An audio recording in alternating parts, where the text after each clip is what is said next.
Selamat datang di channel Cerita Cinta. Channelnya cerita cinta romantis. Sebelum lanjut, mohon dukungannya dengan like dan subscribe dulu.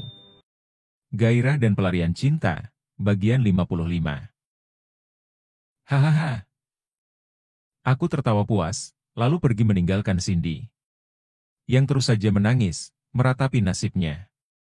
Sementara di tempat lain, setelah mengunjungi Cinta, Anissa dan Ima keluar dari rumah sakit bersalin itu.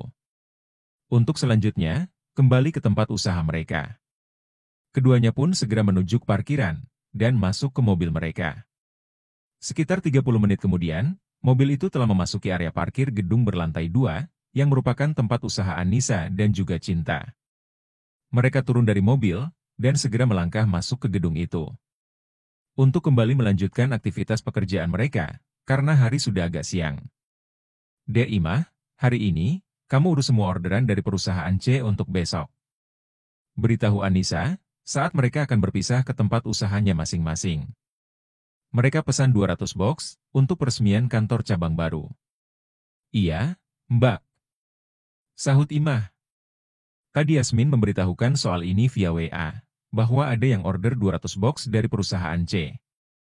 Dan sekarang, sudah dikerjakan oleh Yasmin dan timnya, sesuai arahanku tadi. Ya udah kalau gitu, Mbak naik ke atas dulu. Iya, Mbak. Sahut Imah. Selamat siang Bu Imah. Sapa seorang wanita cantik yang berada di ruangan itu. Selamat siang juga, Bu Ayu. Imah membalas sapaan wanita cantik itu. Oh iya Bu. Gimana kabarnya Bu Cinta dan bayinya? Tanya Ayu, setelah Imah masuk kantor. Alhamdulillah, Bu Ayu. Kondisi Bu Cinta dan bayi perempuannya sehat. Oh iya, Bu Imah. Saya dan rekan-rekan mohon izin nanti sore, ingin membesuk Bu Cinta dan putrinya. Tentu saja, saya mengizinkan kalian. Jika ingin membesuk Bu Cinta dan putrinya, asalkan selesaikan terlebih dulu pekerjaan masing-masing. Ucap Imah seraya tersenyum. Nanti sampaikan salam saya buat Bu Cinta, jika kalian bertemu dengan beliau. Siap, Bu. Ayu nampak semangat sekali. Setelah memperoleh izin dari Imah, untuk membesuk Cinta dan putrinya nanti. Pov Anissa. Ini di mana? Tanyaku dalam hati, sambil terus berjalan di kegelapan. Malam tanpa ada cahaya, yang menerangi langkah kakiku. Aku terus saja melangkah, rasa takut mulai menghinggapi hati dan jiwaku. Tidak. Aku tidak boleh takut dan menyerah, ini demi anakku dan Mas Adit. Aku berusaha meyakinkan diriku, untuk kuat menghadapi kejadian ini. Aku terus melangkah tanpa melihat ke kiri dan ke kanan. Pandanganku lurus ke depan, walau aku berjalan tanpa bisa melihat apapun di depanku. Akhirnya setelah melangkah agak jauh dari sana, aku bisa melihat sebuah cahaya yang terang. Aku pun mempercepat langkah kakiku menuju arah tersebut. Hingga makin lama, semakin terlihat jelas tempat itu. Sungguh indah tempat ini. Tempat apakah ini? Kembali aku bertanya dalam hati, karena kagum melihat keindahan tempat ini. Saat aku melangkah memasuki tempat ini, terdengar suara seorang wanita, yang memanggil nama lamaku. Tasya. Tasya. Kemarilah. Ada kebimbangan yang kurasakan ketika itu. Aku bingung dan bertanya-tanya. Suara siapa itu yang memanggil nama, yang telah aku kubur untuk selamanya? Karena nama itulah aku menjadi wanita jahat, arogan, kejam dan menghalalkan segala cara, untuk mendapatkan tujuanku. Suara itu terus saja memanggil nama lamaku, membuat aku menutup telinga. Tidak. Aku bukan Tasya, aku adalah Anissa. Siapa kamu? Suara itu terus saja memanggil nama lamaku, membuat aku akhirnya mendekati asal suara itu. Dan ekspresi wajahku mendadak berubah menjadi kaget, setelah melihat wanita yang ada di hadapanku ini. Kaamu. Suaraku terbata-bata. Iya, ini aku, wanita itu menyahut. Tentu kamu masih ingat aku. Wanita itu bergerak maju mendekatiku. Melihat wanita itu sudah mulai mendekat, aku ingin mundur. Tetapi kakiku seakan terkunci, tak bisa digerakkan. Jangan mendekat. Jangan takut, Tasya.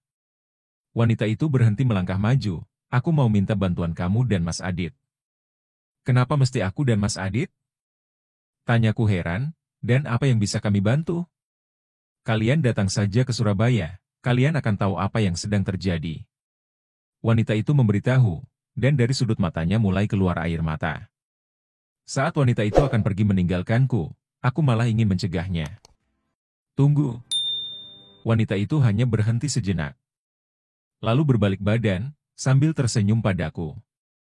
Sebelum pergi dia sempat berkata, nanti kita akan ketemu lagi, Tasya.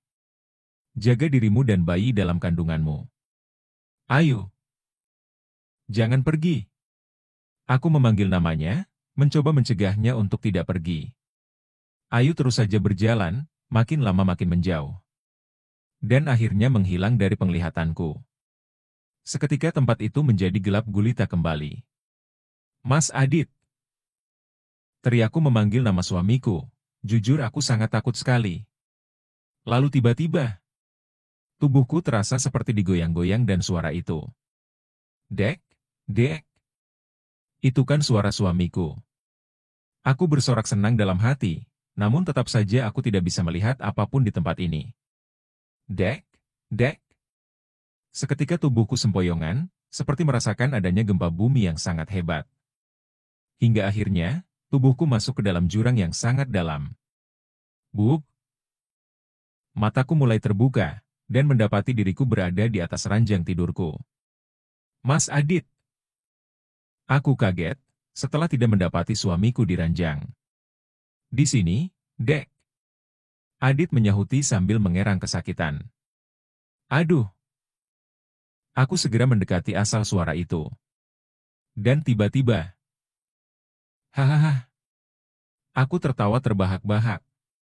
Kulihat Mas Adit, tubuhnya dalam posisi terbalik. Di mana posisi kepalanya di bawah, dan kakinya terangkat ke atas. Dia tidak bisa bergerak, karena tempatnya begitu sempit. Aku turun dari ranjang dan segera membantu suamiku, supaya bisa berdiri kembali. Mas Adit, kini sudah duduk di atas ranjang. Dia lalu bercerita, bahwa tadi aku seperti orang kerasukan. Mata terpejam, bicara sendiri dan memanggil nama Ayu, juga nyebut nama dia. Aku tertunduk malu. Kemudian menceritakan pada Mas Adit, apa yang aku alami tadi.